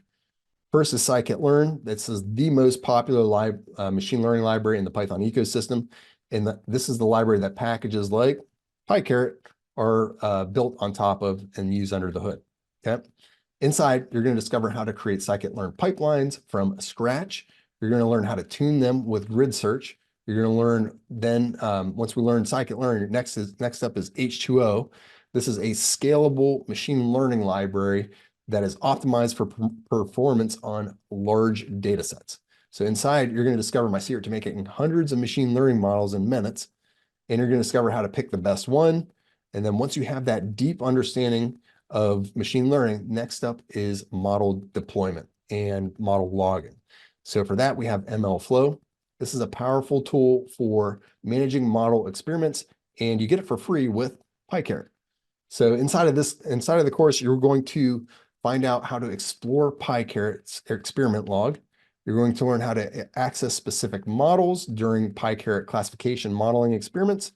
You're going to learn how to log those with H2O. And this is something that I teach you how to extend H2O and actually log models, because you don't get it for free in H2O, but I show you how to do it and unlock those models. Show you how to access the H2O leaderboard inside of ML Flow. And now with 3 full models on machine learning, modules on machine learning complete, we're now ready for analyzing for business value. And this is what we have, return on investment. This is the key thing that all companies want. So we have, for that, we have module 7 ROI. This is, in module 7, you're going to analyze return on investment, calculate a monthly increase for the company of $237,000 in sales. Then you're going to determine an optimized ROI. So we're actually going to optimize the model and improve it. And that's going to get you a $311,000 per month, which is about $3.7 million per year. Then we seek to strike a balance between monthly sales and nurturing customers. So if you're just sending sales emails out all the time, so we're going to target the top 90% of leads that are scored highly. And then this projected yield is going to add an additional $67,000 in nurtured sales per month. Okay. And then we label the list to split out the hot leads and the cold leads. So that way, this makes it super easy for your marketing group to perform their segmentations. And this strategy is expected to save $3.6 million in sales in the first year. With management's approval, then you're ready to deploy it. So for that, we need to create a production-ready API. Same thing that companies are going to want you to do. We're going to use Fast API for that. So in Module 8, you're going to learn Fast API, a modern high-performance web framework for building APIs that can be used to connect applications to the enterprise. You'll start by making an API that can run on a server locally, and then you're going to create both GET and POST endpoints, and then you're going to write code to communicate with the API. So you're going to be able to run the machine learning model when you tell the API that you want to run that machine learning model. You're going to be able to create the lead scoring strategy when you want to be able to run it. You're just going to ping your API. It's going to give you the results back. Plus, you're going to learn how to add a security layer. And this is really important because pretty much every company wants to be able to have an API running, but they need it to be secure, meaning only the right people can have access to it. So this requires users to authenticate with an API key, which is a requirement for any serious enterprise. Now that you have the back end developed, we're going to add one more step. We're going to use this thing called Streamlit to develop a front end application that our marketing team can actually use to make them more money. So in Module 9, you're going to learn Streamlit. It's a powerful web framework. You develop the Streamlit app that allows the marketing team to actually upload their CSV file that contains all of the email subscribers. They're going to upload the email list. The user is going to be prompted to customize the lead scoring strategy, and we make it super simple. Just type in how many sales per month on average and how much monthly sales should be maintained. And then you click run the analysis. Once you do that, they're going to be able to check out the return on investment results. And what you want to try and do is you want to line it up to the peak of this, and that's going to maximize your ROI. If it looks good, then they can download the email lead scoring strategy into an Excel file. Beautiful. Now they've got the emails, they've got them all scored, and you can see which ones are hot leads that are going to get sent a sales email and which ones are cold leads that are going to be nurtured. All right. Here's what the final app looks like. Imagine having something like this app to be showcased in a job interview or to showcase for your company for the next performance review, right? Pretty powerful. All right. To recap, this project follows 9 modules that virtually eliminates project failure. It's the same workflow that I've used specifically to increase my consulting company's project success rates to 100%, and you get it in this course. Now, I know what you're thinking. Won't this take a long time? Jumpstart for this second course is only 45 minutes. That's why I've added this module. You're going to learn the basics of PyCaret machine learning. You're going to get a respectable accuracy, and you're going to learn how to set up a basic API. And the best part, you do all that in only 45 minutes. All right. Here's what Jonathan Regenstein, financial services data science leader at Snowflake, the big database company, said after beta testing the Jumpstart module. Jonathan says, incredible what we can do with 100 lines of code. Can't wait for the rest of the course. Let's rock. So what I've actually done in the system and in the second course is taken my R courses, Data Science for Business Part 2 and my Shiny Web Apps Part 1, and basically blended those into the Python for Machine Learning and APIs course. So you're getting basically 2 courses for the price of 1. So in this stack today, you're getting Python for Data Science Automation, Python for Machine Learning and APIs, total value $1,694. Now, what about data science portfolio projects? Well, I'm going to give you 3 amazing apps to help you stand out from the crowd and for highly competitive job roles. These are the perfect apps that companies are going to want. So the first app uses the same formula that you learned in the course and applies it to what's called loan default scoring. This is for investment company or insurance companies, anybody that deals with loans. So this helps financial companies prevent issuing bad loans. This is a $10 million cost to big banks. All right. So you're going to have one of those if you're interested in finance. So you're getting Python for Data Science Automation, Part 1, the Python for Machine Learning and APIs course, Part 2, and my App 1 loan default scoring. This is a $5,000 app, which brings up the total to $6,694. Next, you're getting for HR companies, for any company that has an HR department that's interested in improving and reducing churn from their employees. The second app applies the same formula in the course to a completely different project for HR. So you're going to get that. You're going to get the Python for Data Science Automation, Python for Machine Learning and APIs, App 1 loan default scoring, App 2 employee attrition scoring, $11,694. And then the third app, last but certainly not least. And this one does actually something really special. I don't know if you guys see this line down here, but this is a forecast. And what you learn in the second course, you can actually apply it to time series. And that's what I show you in this project. So this project shows you how to implement the PyCaret machine learning library, same thing you learned in the second course, to time series forecasting, which is a huge demand area. This app literally took a full week to develop, and you're getting that for free as part of this package. These 3 Python apps contain over 2,000 lines of code, and you can use them inside of your project portfolios. Comes with everything that you need. So that means the data sets, the analysis files, the actual Shiny files, the requirements and everything. So you can replicate my exact steps.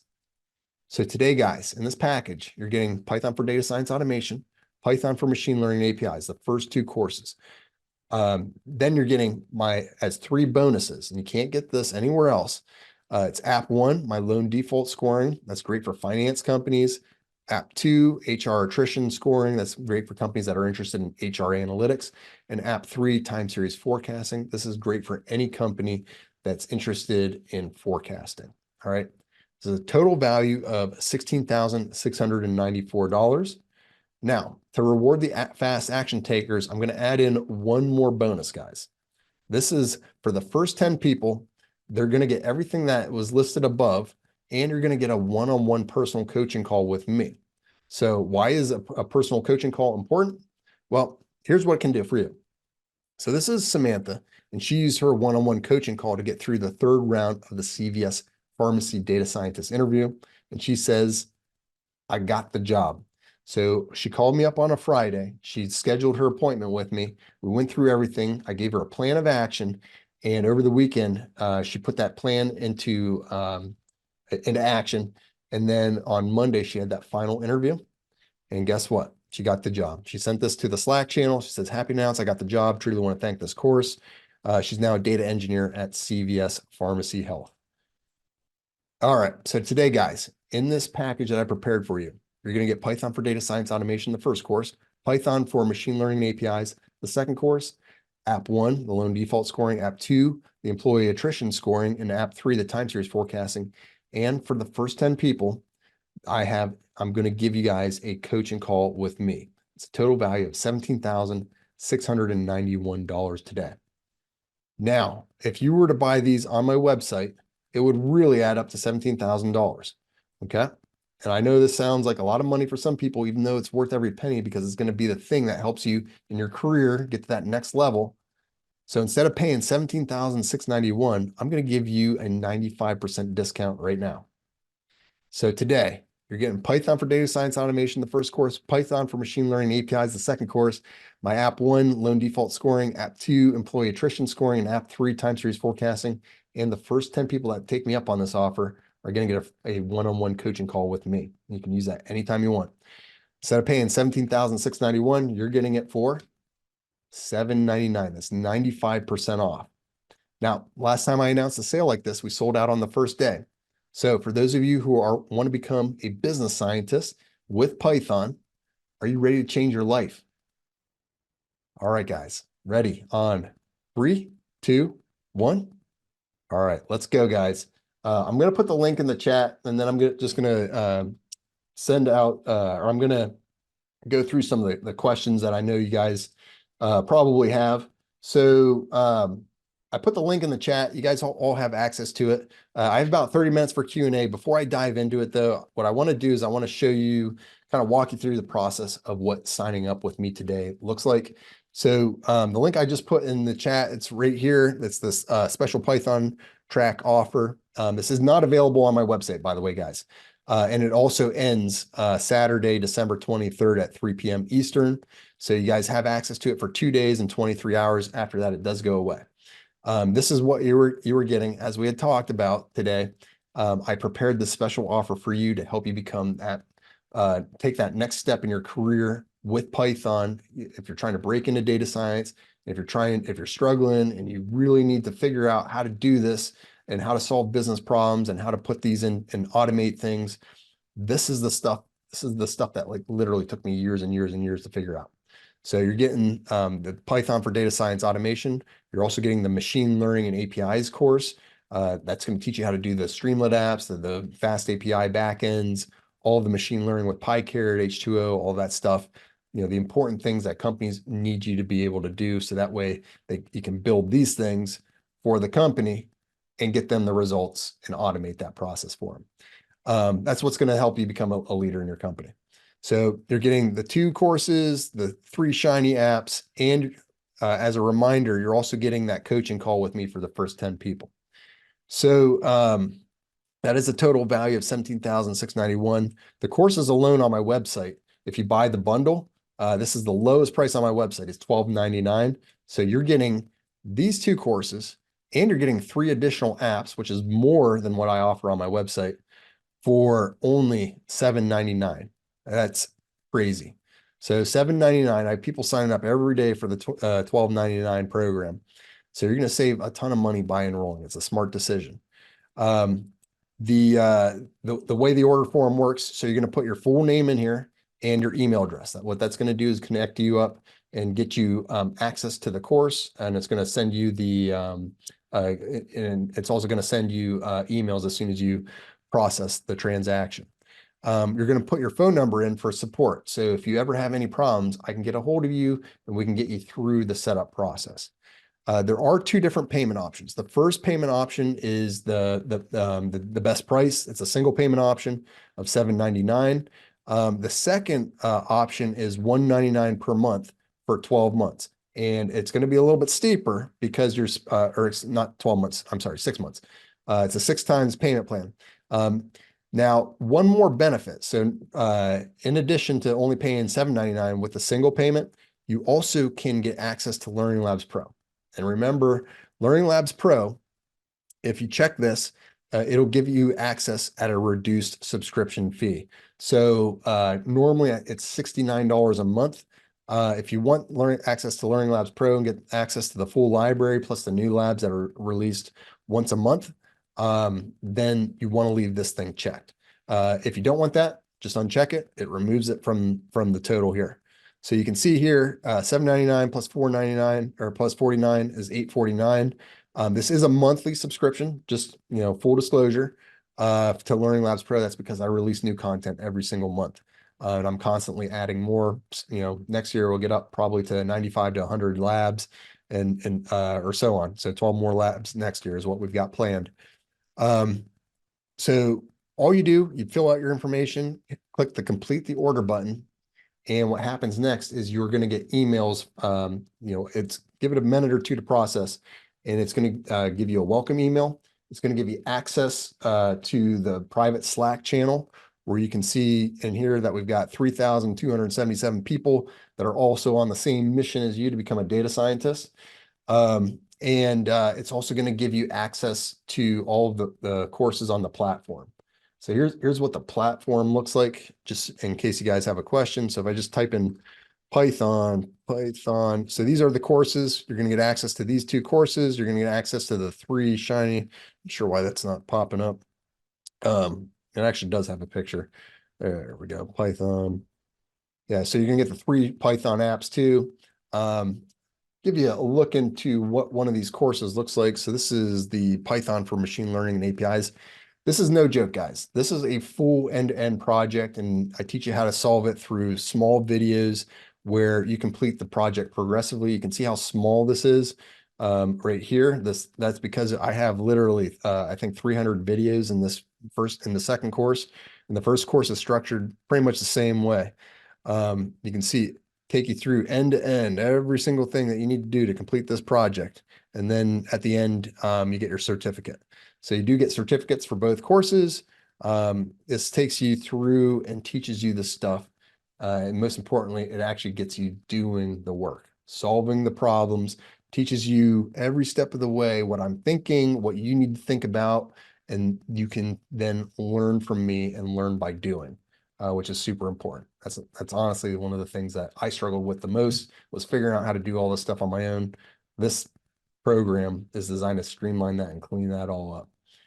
Okay, with that said, that's the program, that's the offer. If you're interested in it, I'll put the link in the chat one more time, and then I will answer some questions in chat. Okay, so here, hold on one second. Okay. All right. So let's see. We do have a bunch of questions. Let's see. How long? Okay, so this is Faith, Faith Inman. So how long does the course take? So each course will take you, figure 1 to 2 months. I would say on average, probably 6 weeks per course. So that's usually, it's designed for people who have a full-time job. So if you can do 10 hours a week, you'll get through this one probably within 6 weeks, and this one about the same. So 12 weeks for the 2 courses, and that'll get you up to speed. I mean, you're basically, 2 to 3 months, you know, we'll say like 8 to 12 weeks, maybe. You've got both of these knocked out. Let me ask you this, Faith. Do you have how much time can you spend per week?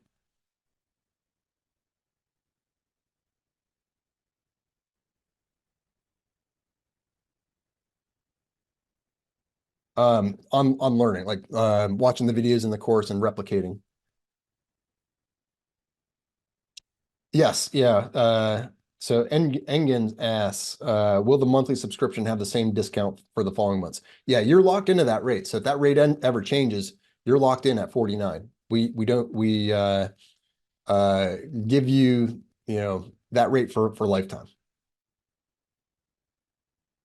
All right. So yeah, you're taking a Coursera course and you spend about 2 hours per day. Yeah. So I mean, 2 hours per day, and you say you do that 5 days a week, that's 10 hours. That's what we're talking about here. So this one will get you done about 6 weeks, and another 6 weeks for this one. Yep. Okay. Does that make sense, Faith?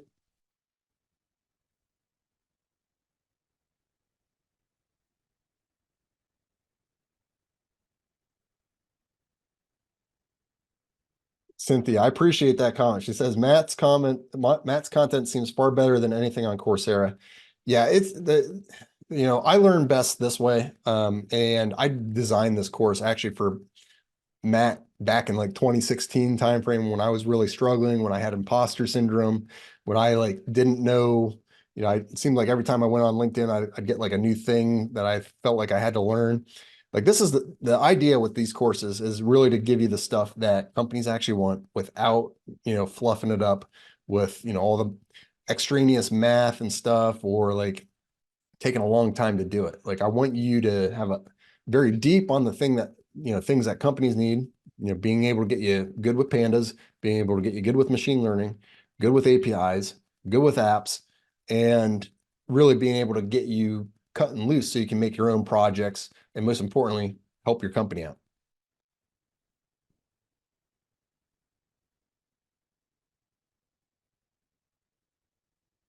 Yeah, I actually took the John Hopkins course too, and I agree with you, Faith. It was not that good.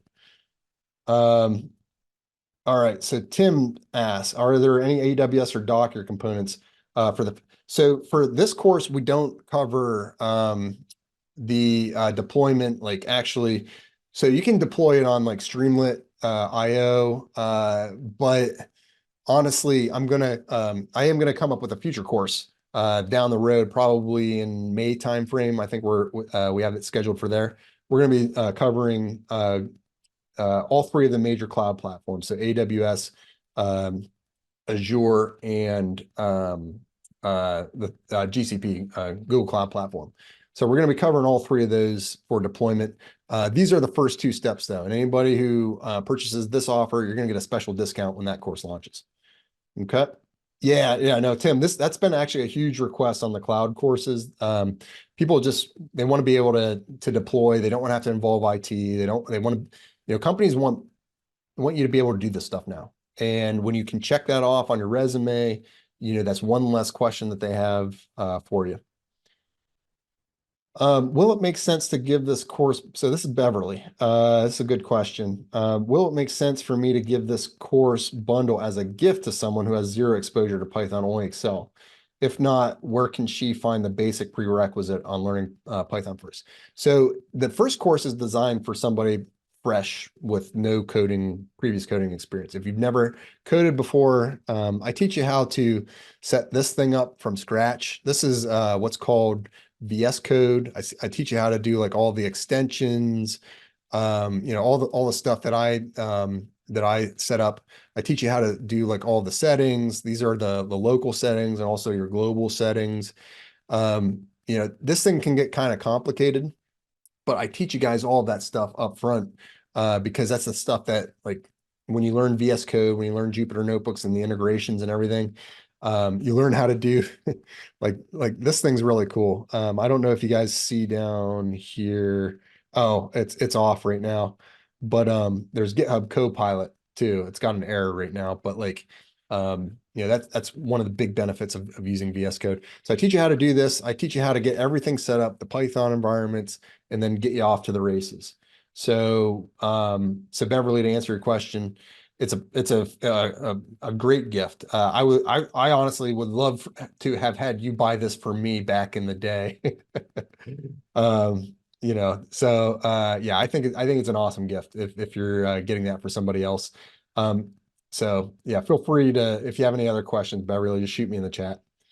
Um, all right, let's see. I want to make sure I got all of these questions. So Vincent asks, R and Python, which is more powerful for data science and machine learning? That's a tough call. So R is really a programming language that's designed for statistics.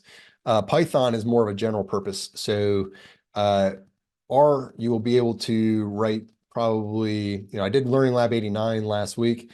It's, again, it's probably, I want to say maybe half the code in order to do, but the thing is you don't have causal ML in there. So for Python, that's the big advantage, is you've got the causal ML, the stuff that I showed you with the advanced machine learning. So that's the other thing, is sometimes certain libraries are only in one or the other. I always start with R. I do love R, but I recognize too that depending on where you're coming from, Python's a fine choice as well. For me, the most important thing is getting business results. So if you never get the business results, that's really what honestly you need to focus on. The tools, R and Python are just tools. They're not like you're not going to make a wrong choice. They're just different. Okay. So that's what I say to that. I don't know if anybody else can chime in, but that's kind of how I look at both R and Python these days.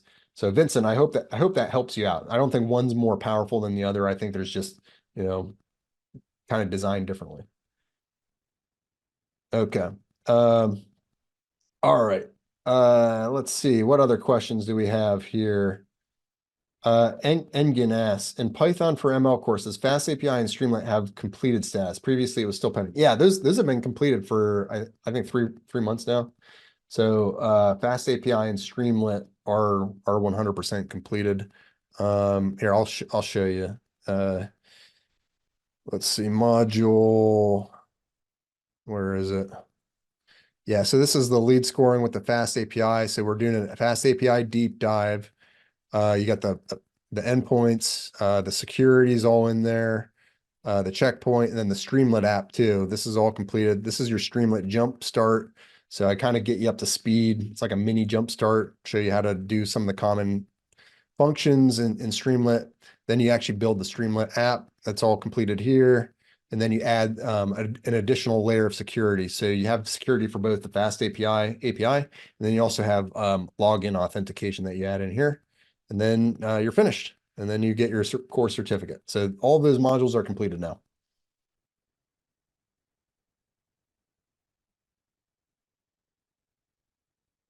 All right. Let's see. Carolina asks, is the content unlimited? For example, if I want to remember some topic, can I have access to the entire courses, let's say a year? Do the courses have deadline? Yeah, there's no deadline. So any of the stuff that you're getting here. So this course, you get for lifetime. These 3 apps, you get those for lifetime. So everything that you see in here, you get all 3 of these, you get all of those for lifetime. And then on top of that, if you get the coaching call, so if you're one of the first 10 that gets the coaching call, you can use that whenever.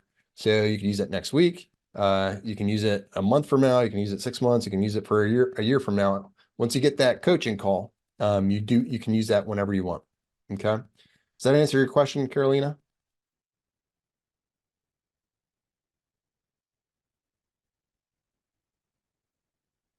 Okay, great.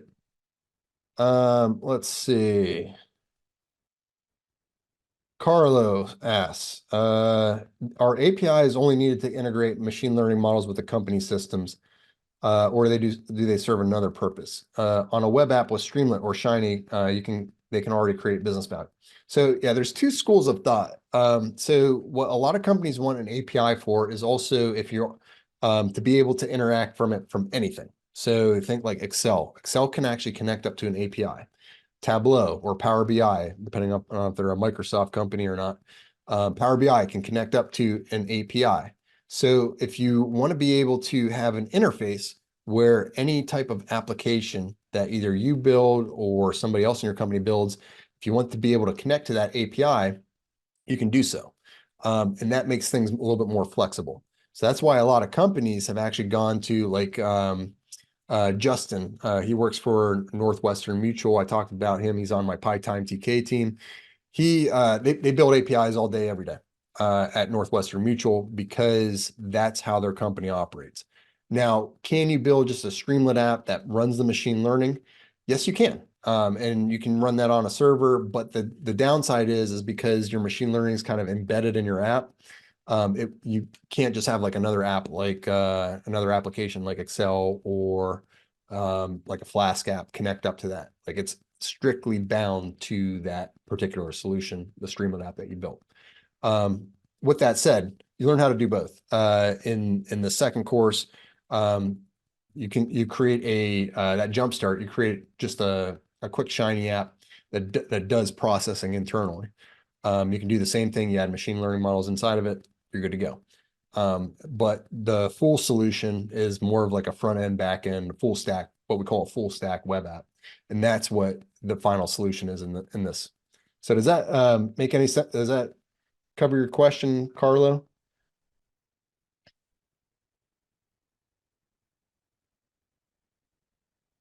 Okay, Engine asks, if somehow you made updates in the module, I assume it will be reflected in the previous purchase. Yes, that's correct.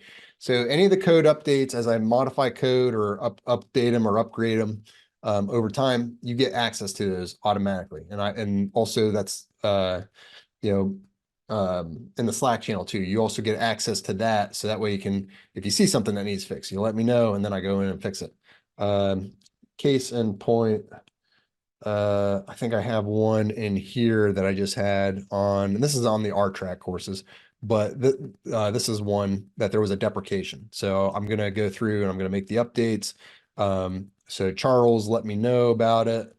And then we had some discussion, and then we figured out we got to have a solution. So, all right. Let's see. Could you explain the main differences between this course and your R track? So the idea behind the R track is a little bit bigger. I will say this. There's 5 courses. It goes deeper into certain topics, especially related to like research and experimentation, and some of those kind of concepts. But the downside is you can't complete it quite as fast.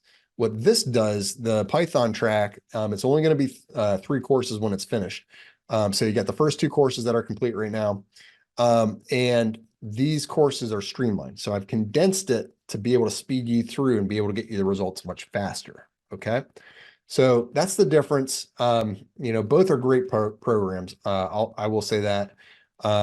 This one's a little bit more streamlined, and the R track's a little bit deeper in certain topics. Okay. Does that make sense? Day? I think that was Day that asked that.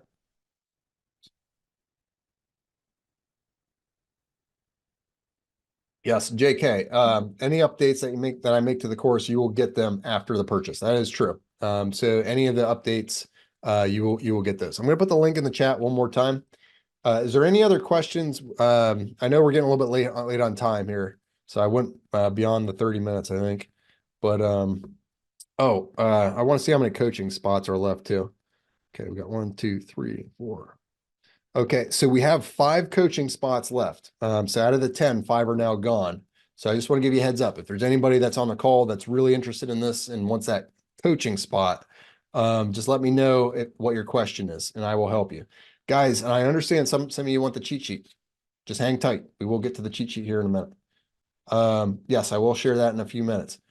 Is there anybody that's on the fence though, that wants one of those coaching calls, that has any questions that are burning, that I can help you with? That's what I want to know. All right, Rodina asks, do we get a certification for those courses after we're done? Yes, absolutely. So for these 2 courses, as you complete the courses at the end here, you're going to see, once you meet the requirements, at the bottom here, you're going to get the certification. And I give you actually instructions on how to get the certification. So I'll go through how you get your certification at the end, and I'll walk you through what to do next, all of your next steps to get that. Okay. So Rodina, does that answer your question? You're going to get certificates for not only the first course, but the second course. Okay, good. All right, Nina asks, I am new to Python, but wondering if this will help a new media buyer analyst. Yeah, so I actually work with a media buyer and for Business Science, my company. And what we do with them, so I do a ton of segmentation. So I'm constantly working with him to be able to segment our audience, to be able to give him the emails of customers, of new buyers, of things that can help the ad performance increase. That's one way that I use it. And I know what he's doing is a lot of like different analysis through some of the softwares that we use. So I think with the data that he has available to him, if he knew data science, it would be just an extra additional benefit to him. So there's and I'm going to say this too. I've done a ton of research into marketing analytics. And number one, because of my business, we're an online company and we need to be able to, analyze our marketing data very well. But number two, it's actually the number one hottest growing area for both for data science in companies and also for freelancers on Upwork. There are more marketing analytics jobs. So things like Google Analytics 4 or being able to do like Facebook and social media accounts and being able to do that data analysis that goes along with it. Things like cohort analysis, marketing model attribution, MMA or MMM, customer journey analysis. If you're interested in any of those things, that's where data science can really set you apart. And I actually cover those too. So this is a learning lab. I want to show you learning labs real quick. Let me do learning lab, whoops, if I could type. All right, so here's Learning Labs Pro. So if you are into marketing analytics, I do a lot of these workshops on marketing analytics. You can see there's R and Python. So we just covered price elasticity and optimization. We have customer segmentation models, mixed marketing, MMM in Python, MMM in R, customer lifetime value. So those are common things that companies are going to want you to do. You can actually earn, I think, $75 to $150 an hour on Upwork doing these for companies. So that there's a huge demand for these types of projects. So I would say yes. If you're into marketing, if you're into media buying, if you're into any type of marketing analytics, data science is super hot for that. Okay. Any other questions there, Mayan? Oh, okay, this is a new question. So Nina, does that answer your question? Did that help? I hope that helped.